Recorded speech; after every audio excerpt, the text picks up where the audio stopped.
Bueno chicos, con este video vamos a tratar de hacer un resumen de eso que ustedes consultaron sobre los mecanismos de formación de palabras, también como para que entonces en el espacio de clase tengamos la posibilidad que tanto en casa como en la clase podamos revisar estos conceptos.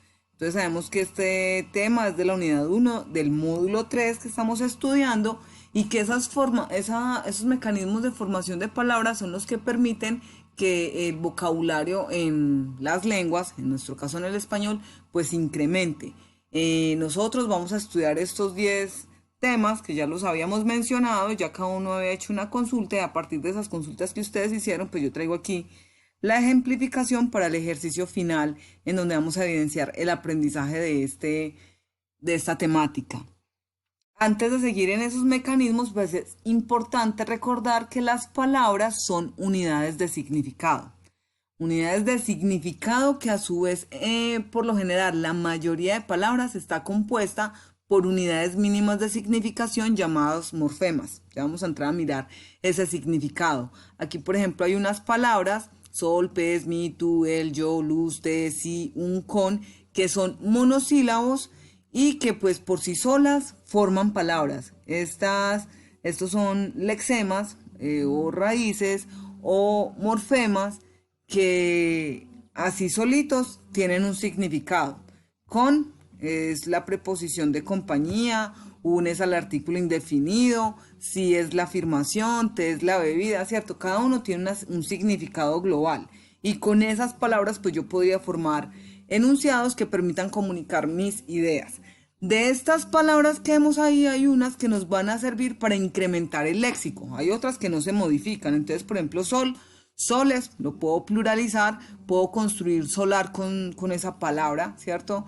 Que entonces quiere decir que es un morfema, pero a su vez ya es una palabra, pero cuando hablo de soles, soles sería una palabra compuesta por dos morfemas. En el caso de pez, yo puedo decir pez, peces, pero también puedo decir pescador, que es el que va y pesca, ahí va otra a pescar, los peces, valga la redundancia, y cuando salen esos peces ya no tienen vida, pues decimos pescados, ¿cierto? Entonces miren cómo esta palabra, que a su vez es una raíz, aquí es palabra porque por sí sola tiene un significado, pero cuando lo unimos a otros morfemas, pues encontramos que este ya sería un morfema de significado, el morfema lexical, para crear nuevas palabras, ¿cierto? Entonces desde ahí es que vamos a empezar a comprender esa formación de palabras. En el caso de mí, tú, te, sí y un, yo puedo pluralizar con una S o con la ES, ¿cierto? Mis, tus, luces, tes y síes, ¿cierto? Cuando pluralizamos el sí. Y en el caso de él, el pronombre él y el pronombre yo, pues la pluralización sería con otro morfema. Él, ellos. Y yo, nosotros, ¿cierto? Entonces ahí vemos como palabras por sí solas son morfemas y pueden tener significado, pero hay otras palabras, como este ejemplo que les tengo acá, con maniobrar, que requieren de otros significados pequeñitos, de otras mínimas significaciones para dar un significado global. Entonces en el caso de maniobrar encontramos que es una palabra compuesta por mano y por obra, y esa obra pues derivada al verbo obrar. Entonces en el caso de man, aquí vemos man, está referido a la parte del cuerpo humano unido a la extremidad del antebrazo que va desde la muñeca pues hasta la punta de los dedos, ¿cierto? Entonces ahí tenemos mano, que en este caso no es mano y obrar, sino maniobrar. Entonces el morfema man nos va a conectar con este y hacia el sustantivo obra, maniobra, ¿cierto? Y obra o obr, esto como morfema, como parte de esta palabra, significa que se relaciona con las cosas hechas por un agente, ¿cierto? No puede ser por una máquina, tiene que ser por un ser vivo, un agente. Y luego eso lo vamos a convertir en un verbo. Entonces tenemos la terminación ar, que sería la primera conjugación verbal, que nos va a indicar cómo se conjugaría ese verbo en primera, segunda, tercera persona, en pasado, presente o futuro, ¿cierto? No son lo mismo las conjugaciones en ar o en er o en ir. Entonces ahí vemos que esas palabras que son unidades de significado, están compuestas por otras mínimas significaciones que llamamos morfemas. Los morfemas son un tipo de unidad lingüística que dentro de la lengua es lo primero que tiene significación, ¿cierto? Antes están los sonidos, o sea, los fonemas, y están las sílabas, pero estos como tal no tienen significado, mientras que los morfemas ya nos van dando nociones de significación, como podemos ver aquí en este maniobrar. Hay unas partecitas con significación donde entonces maniobrar es obrar con la mano, ¿cierto? Hacer una acción con la mano. No puede ser con una máquina, sino con la mano, por ejemplo, como la maniobra Heimlich. Entonces, esas partes ya me dan como la significación global de la palabra. Entonces, cuando yo reconozco eso, pues me doy cuenta que esos morfemas se clasifican en lo lexical, que es como tal el significado global de la palabra, ¿cierto? Eso es lo que llamamos raíz, base o lexema, de lo que hemos estado hablando en estas clases, que es como encontrar esa parte inicial de esa palabra que nos va a servir para formar otras palabras. Y vamos a encontrar morfemas que son los que nos van a dar derivaciones, y ahí es donde entraríamos a revisar la parte de esos mecanismos. Bueno, continuando con las palabras, es importante reconocer que son fundamentales de identificar y de estudiar dentro de la lingüística y de la pragmática como tal, porque son las que nos permiten formar enunciados para emitir nuestras ideas, y en esa medida esas palabras deben estar convencionalizadas en esa comunidad de hablantes a la que pertenecemos para que nuestros significados sean claros. Y ahí es donde también es importante que yo como hablante reconozca los significados para no ir a utilizar una palabra indistintamente con otra, teniendo en cuenta que hay un contexto y un significado específico. No es lo mismo administrar medicamentos que suministrar medicamentos, y en general administrar y suministrar tienden a ser verbos que se confunden en ese ámbito, ¿cierto?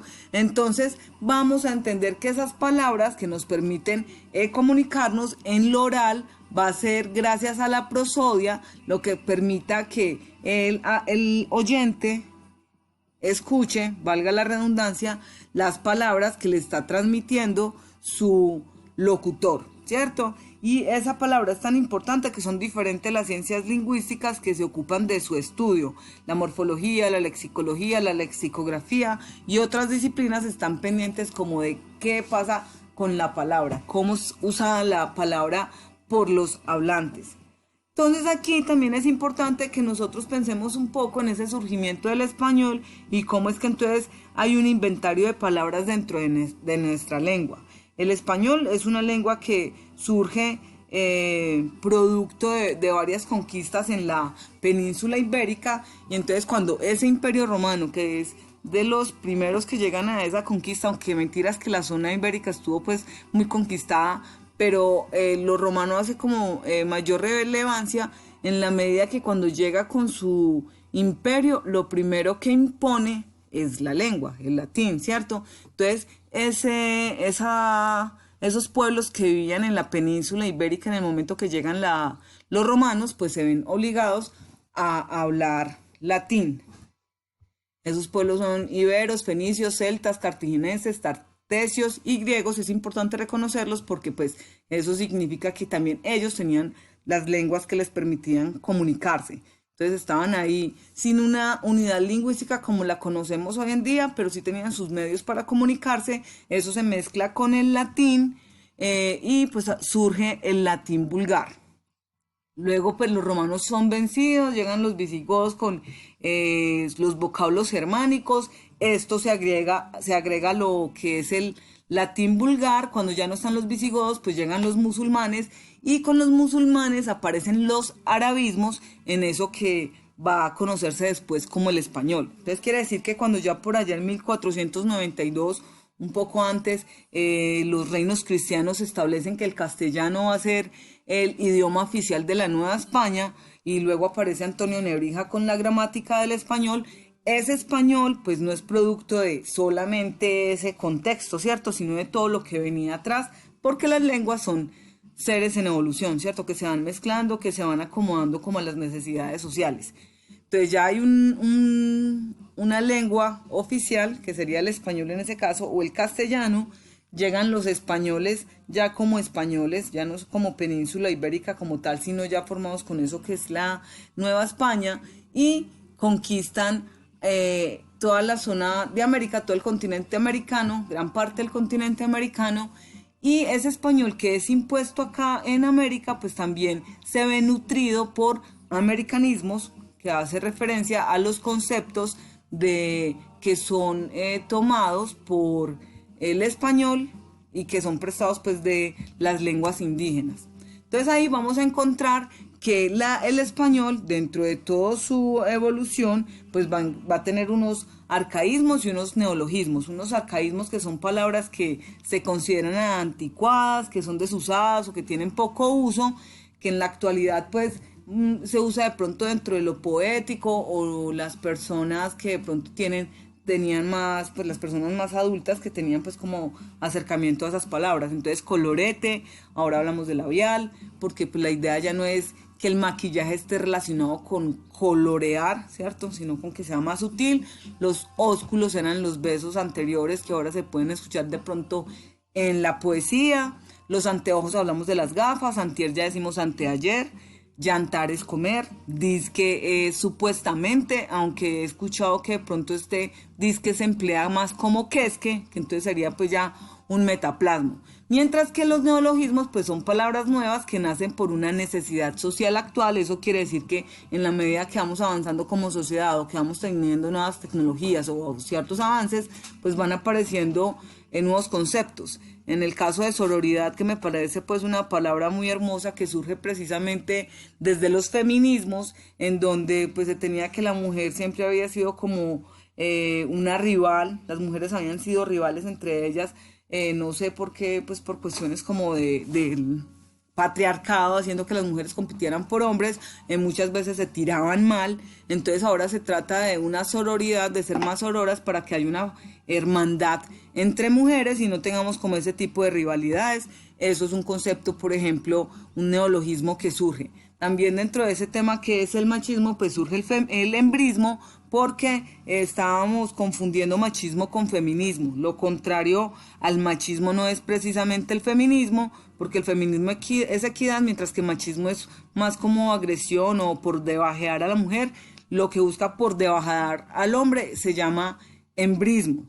Y pues este que creo que lo conocen todos, que es el TikToker o TikTokero, adaptado al español, que sería un neologismo por esa tecnología del TikTok, ¿cierto? Entonces eso quiere decir que el español es una lengua cuyo léxico proviene de muchísimas otras lenguas, de muchísimos préstamos lingüísticos, pero que como lengua también cuenta con unos mecanismos para analizar, para poder actualizar el vocabulario, ¿cierto? Porque ya sabemos que no es estándar, que las lenguas son seres vivos, entonces que hay cambios. El vocabulario que empleaba mi juventud, por ejemplo, no es el mismo vocabulario que está empleando la juventud de ahora, porque también hay ciertas dinámicas sociales que nos hacen replantear esos usos.